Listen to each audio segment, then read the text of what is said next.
para sa Daguisang Mayor Benji Magalang! Benji! Benji! Benji! Benji! Benji! Benji!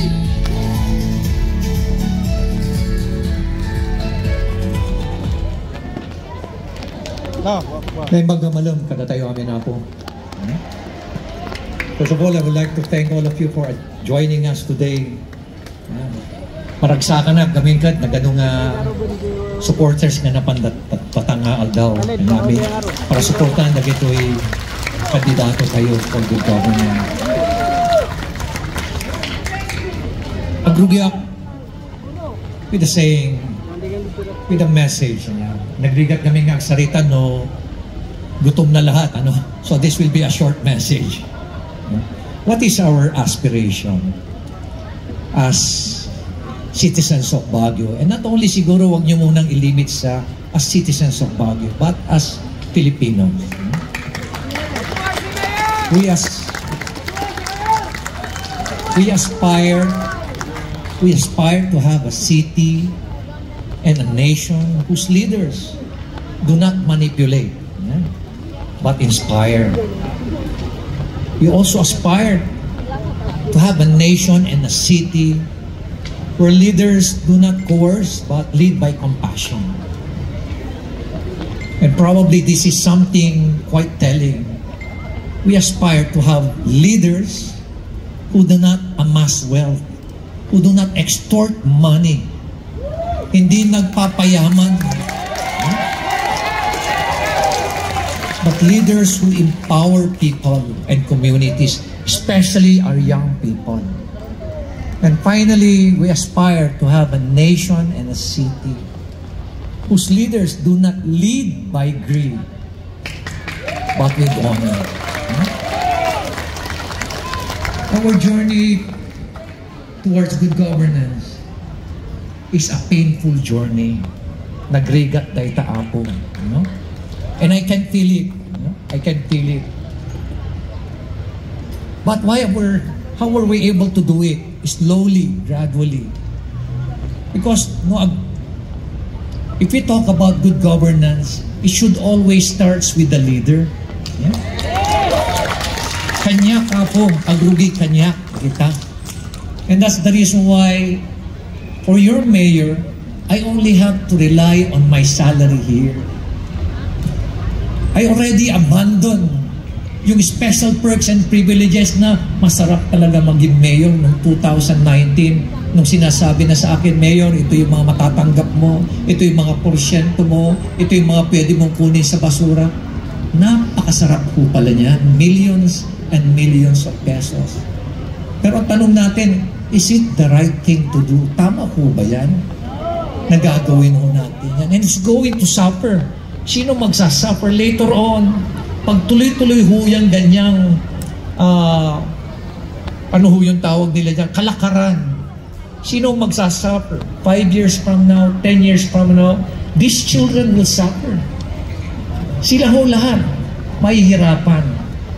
Pati rin ho kayo mahihirapan din. Kasi yung inyong mayor napaka-corrupt. Pero yung mayor decided to pursue good governance. At tuloy-tuloy, kaya lang napakahirap ho. Lalo-lalo na ngayon na kinakalaban ko po yung mga malalakas, very powerful na politician sa national government. Dahil hindi na tayo pwedeng tumahimik. Sobra na. Isipin nyo, sobrang-sobra na. Siguro nagtataka kayo, bakit hindi lang Baguio? Mag-concentrate ka lang sa Baguio. I cannot. Kasi Baguio City is becoming the model of good governance in the city. Tinitingnan na ho tayo ng ibang mga syudad at mga ibang munisipyo na, Mayor, ipaglaban mo kami, hindi kami makapagsalita. Ano?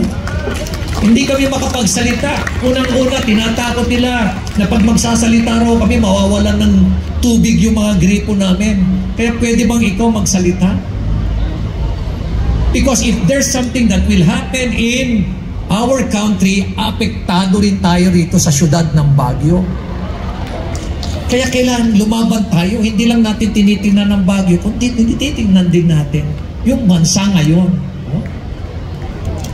Isipin nyo, hindi lang pala milyon yung nalaman ko pala. Yung mga impormasyon na binigay sa akin mismo ng mga tao sa loob ng Kongreso, hindi lang ho pala milyon ang ninanakaw, kundi bilyon-bilyon taon-taon. Sa sobrang takaw nila, wala pa silang hesitation na bumili ng mga mamahaling lugar. Akala mo walang sisita sa kanila. No? They are so bold, they are so brave, they are so courageous na mamimili pa sila ng mga mahal na mansion dyan sa Paris, France, doon pa sa 10-bedroom mansions sa mga napakamahal na distrito sa Paris, France. No? Hindi pa yan. No? Mga ibang mga pag-aaring napakamahal sa buong bansa, pinagbibili na nila lahat. No? Sama-sama sila.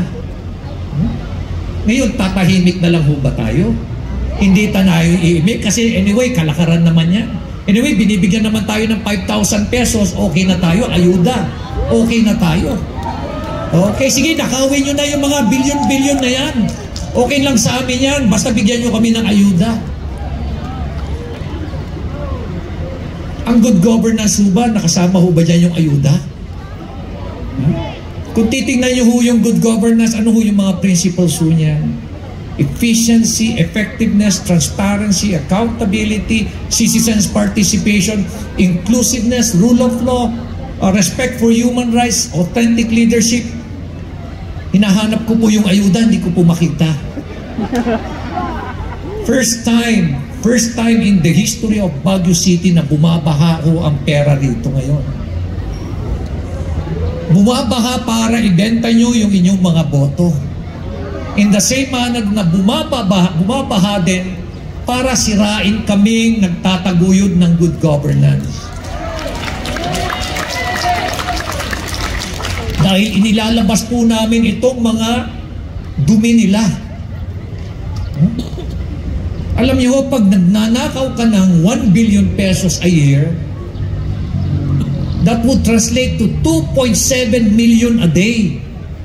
Pero hindi lang ho bilyon ang kanilang ninanakaw. Hindi lang ho 1 bilyon, 2 bilyon, 3 bilyon, 4 na bilyon, 5 bilyon. Paano nila ginagawa? Katulad yung rock netting na yan. Yung mga nakikita nyo dyan sa bundok kayo na nakabalot ng mga bakal. 25,000 pesos, ang totoong presyo lang yan is 2,300, 2 to 3,000 pesos per square meter. Mas mahal pa doon sa mga lupa ninyo. Huh? 25,000 pesos. Tingnan mo is 1 square meter. No? Katulad yung nilagay dyan sa kalsada na ilaw. No? Ang presyo niya sa kontrata, 11,780 pesos. 11,720 pesos. When in fact, ang presyo lang yan is 1,350 plus 200 na installation plus 246 na tax, 1,800. Ibig sabihin, 9,900 ang ninanakaw nila. Bawat piraso, bilangin nyo lahat yung mga piraso nandyan sa Quezon Road, sa Marcos Highway, sa Quezon Road, lahat. Millions and millions po yan. Hindi pa sila nagsawa, sana sa gitna lang nila lalagyan. 10 meters sana international standard, ginawa nilang 5 meters. Ginawa pa nilang 5.5 meters para mas maraming bilhin. Hindi pa yan, nilagyan pa nila sa kaliwa, nilagyan pa nila sa kanan. How many pieces were bought? 7 million in Mindanao, 7 million in Visayas, 10 million in Luzon, 24 million pieces times 9,900, that's 237 billion pesos na pinaghati-hatian nila. At yan yung ngayon yung mga binibigay nila sa inyo, tuwan-tawa kayo na nakatanggap kayo ng 500, 1,000, pero ninakawan pala kayo ng bilyong piso. Pero let us wake up, Papo. Let us wake up. Meron na naman silang ginawa. No? Ngayon, pinahinto na lahat ni Secretary Bunungan nung in-interview siya ni Ted Filon. Sabi ni Ted Filon, bakit itong ganito? Rock netting, bakit itong ganito yung presyo nito? Sabi ni Mayor Magalong, ganito. Tapos maya-maya sinabi na naman niya, o paano ho itong cat's eye, sabi ni Mayor Magalong, itong presyo nito. Anong salita ni Secretary Bunuan? Oo, nga yan nga, totoo nga yan. Exorbitant yan, kaya pinahinto ko na yan lahat. Paano itong mga roadside barrier? Nakita niyo ho ba yung yellow barrier ho sa nakalagay sa kalsada?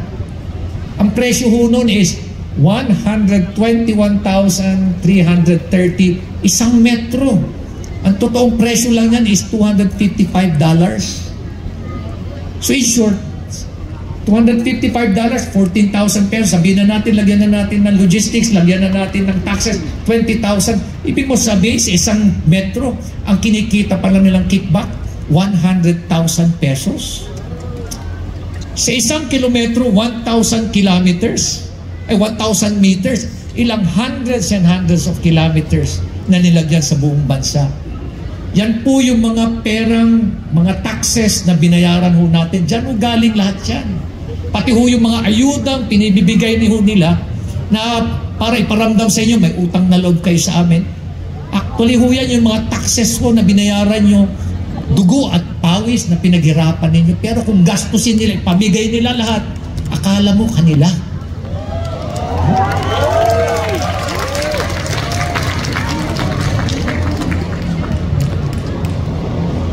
Alam niyo ho yung yellow barrier na yan, dapat palikulang ho lalagyan, pati diretso nilagyan ho nila. Pumunta ho kayo sa Marcos Highway, pati diretso nilagyan nila. Ngayon ho, pinahinto na ho lahat yan ni Secretary Bunuan. Pero meron tuloy-tuloy pa rin na nakikita ko ngayon na uli na pinagkakakitaan nila. Yung solar lights. Nandyan ho ngayon yung mga solar lights. Alam niyo ba magkano presyo ng solar lights? 157,982 pesos. Ang presyo ho niyan is 40 to 46,000 pesos per pole lang. Ibig sabihin, sa bawat poste, ang ibinubulsa pala nila mga 110,000 pesos. Yan po yung mga taxes ulit na pinaghirapan ho natin, lahat tayo. Ngayon, pipikit na lang tayo, ay bigyan nyo kami na ayuda, iboboto ka namin. Ganun na lang ho ba tayo mag-isip sa Baguio?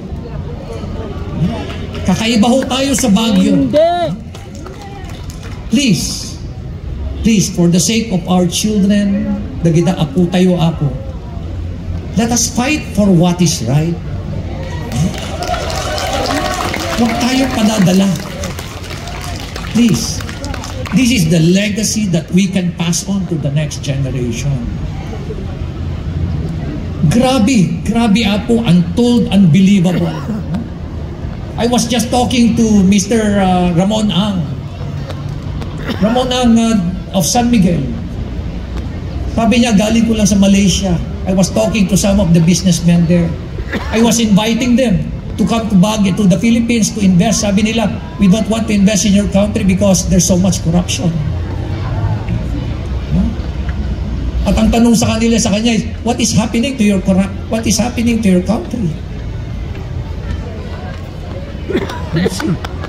Nakakalungkot isipin, no? Ganun na ang tingin sa atin. Kung nagtataka kayo, sino sa mga senator ang nagsasalita tungkol sa corruption? Can you give me a name, please? Sino sa mga congressman ang nagsasalita tungkol sa corruption? Pwede pa si Marcoleta, pwede pa, di ba? Congressman Marcoleta, sino pa? Si Brother Yadi Villanueva, siguro meron pa, Sibak, pwede, meron pa.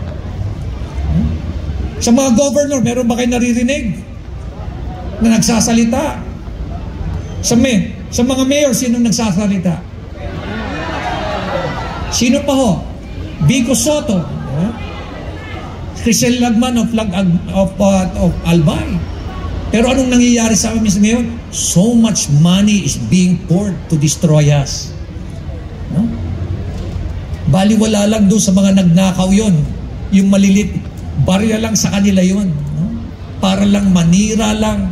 Katulad yung ginagawa ni rito sa Baguio, nag-hire sila ng mga taxi drivers. Matagal na pala nilang hinire yung mga taxi drivers. Sabi nung isang nakuha natin, na isang kakausap natin taxi driver, pati senior citizen, kinutsaban na rin nila. Pati bata na rin, tinuruan na rin nila magbigay ng fake news. Senior high at junior high. Ganun na ka-immoral ang sistema. Are we not a character city? Di ba? Ang sabi ng taxi driver pagsakay, scripted, sustained, deliberate. Ma'am, kumusta ho? Ano tingin nyo sa election dito sa Baguio? Ay, yan ho, kay Magalong ho yan. Yan ho, yung good taste. Kay Magalong po yung Parkway, kay Magalong ho yung, ay na, yung mga taxi na yan, kay Magalong ho yan.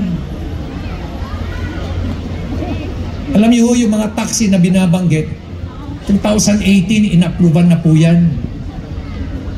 Alam ho ng mga ating mga councilor dito, 2018, it was approved. Hindi pa ako mayor ninyo.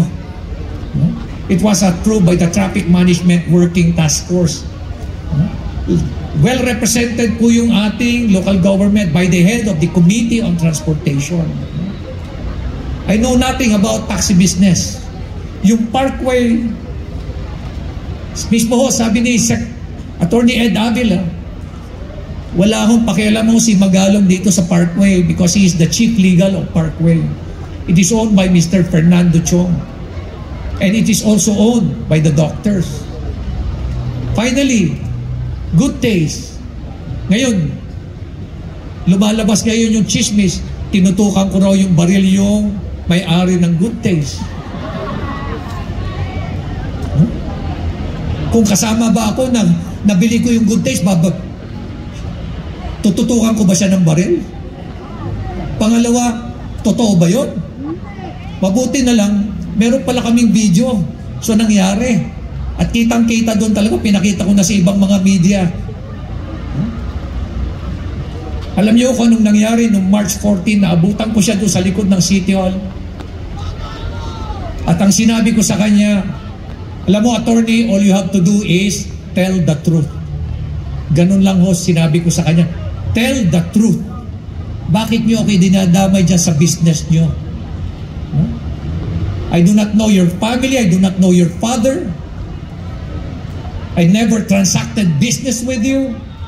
Bakit niyo okay dinadamay dyan? Bakit pag tuwing tatanungin yung mga tao mo, kay Magalong ba ito? Sasagot ng mga tao mo, no comment? No? Tama ba yun? Kaya nasigaw-sigawan ko siya. At the end, umalis ako, nagalit ako. At sinabi ko sa kanya, you know, I've been fighting for you, kayong mga bata. You know? And that's the reason why I am under threat now. Tinuturo ko yung baril ng tao ko doon sa likod ko. Kasi sabi ko sa kanya, dali mo na lang yung baril dito sa likod. Para at least kung ako'y may banatan man lang ako, at least makalaban man lang ako ng kahit kaunti. I do not fear for my life, but I fear for the life of my wife, my family. Paano ko sumakay sila? At binanatan na lang ako dyan. Ganyan ho, kahirap ang pakikipaglaban ho sa korupsyon. Gagawan nila lahat ng kasinungalingan, ng intriga, para sirain ho kami. Pati ho itong mga kasama kong councilor, pinalabas ho nila na tag-1 milyon pa ho natanggap nila. Para lang ma-approvean yung market modernization, ma-approvean ho yung mobility na sinatawag na dumadaan naman ho sa tamang proseso yan at hindi naman yung mayor ang nag-a-approve yan kundi the members of the city council. Matindi po yung laban natin. Kami po ay handa po kaming mamatay para sa bayan natin.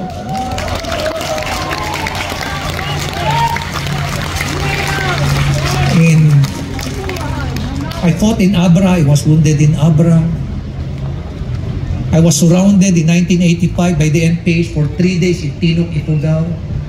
Nung inatake yung Langaw in 1988, I was sent there to reinforce the soldiers. I fought the Abu Sayyaf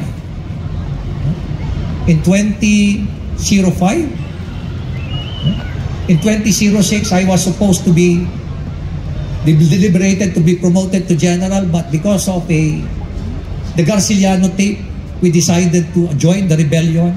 Talo ho kami doon, nakulong ho kami lahat. But we believe it is the right thing to do. Mama Sapano, it's also the right thing to do.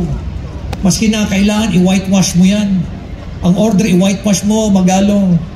Pwede ka na maging chief PNP. Is it the right thing to do? So I told the truth about it. Albayaldet case, with all the threats that I received, sitting chief PNP, I have to tell the truth that he was involved in a drug anomaly. Nawawala yung 220 plus na kilograms na shabu.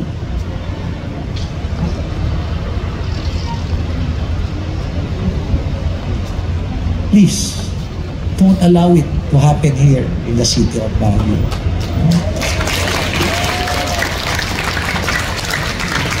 And before I end, if you notice kung matatandaan nyo, no, malagip yung apugat, during my first term and second term, I never asked people to vote for me. Never, never, never. In the same manner that running for my third term, I will not also vote and ask you to vote for me. But I am asking you to choose the right leader for the city of Baguio. And second, amuyo mo't siguro nga agbalbaliw ti panahon tata.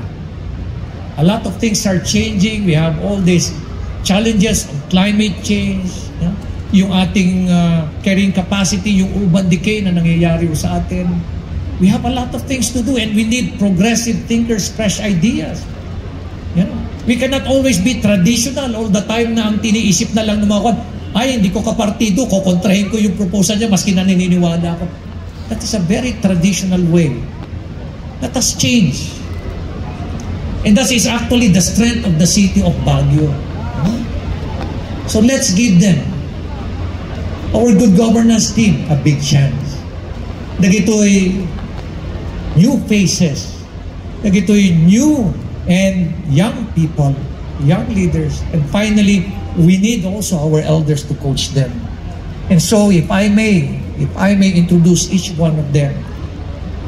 Apo, Junior Cup, please join us here. Yuri Wegan, Especial Basbas,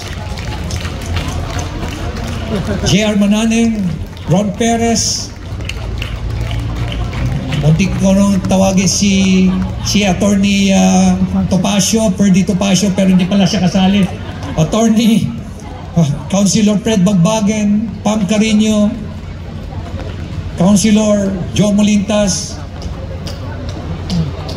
Vice Mayor Tino Oloan, and finally, we need ethical leaders in Congress. We need ethical leaders in Congress because that is actually what we are wanting now. We are missing it. And now that's the reason why I would like to introduce to you Councilor Popo Cosalan. Ito po, sila po ang pagpapatuloy po ng good governance sa siyudad ng Baguio. Please vote for them. You don't have to vote for me, but please vote for these people. Maraming salamat po sa inyo. Ladies and gentlemen, we are presenting to you Good Governance Alliance! Ang magpapatuloy!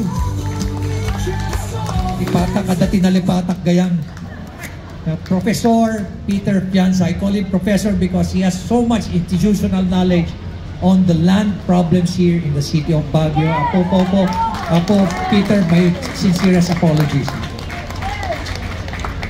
Once again, ladies and gentlemen, palakpakan po natin ang leader, ang mga leaders ng Baguio City na magpapatuloy ng good governance. They are not politicians, rather they are public servants. Ladies and gentlemen, palakpakan sa patuloy na pagkanta ng Baguio City sa pamumuno ng ating Mayor Benji Magalong. Once again, sabay-sabay po natin itaas ang ating mga kamay para sa Good Governance Alliance! GGA! GGA! GGA! GGA! Tandaan nyo na po ang mga numero, mga pangalan ng mga taong ito na magpapatuloy ng